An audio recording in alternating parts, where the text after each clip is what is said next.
মাত্র ৮ কাঠা জমিতে আম, কাঁঠাল, আনারস ও লিচু সহ বিভিন্ন ফলের বাগান করে সাড়া ফেলে দিয়েছেন জাহাঙ্গীরনগর বিশ্ববিদ্যালয়ের অধ্যাপক মোহাম্মদ খবির উদ্দিন। ফলের পাশাপাশি পাইপ পদ্ধতিতে করেছেন মাছ চাষ।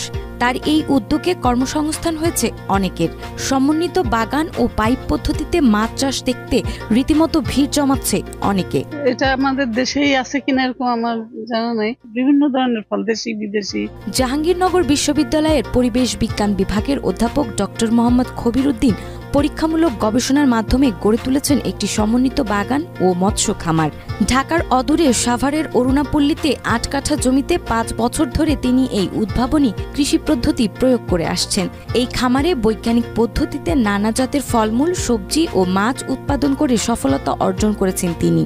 এই ৮ কাঠার খামারে ৫-৬ জাতের আম গাছ সহ কাঁঠাল, ড্রাগন ফল, লিচু, সফেদা, জাম্বুরা, আনারস, বরই, লেবু ও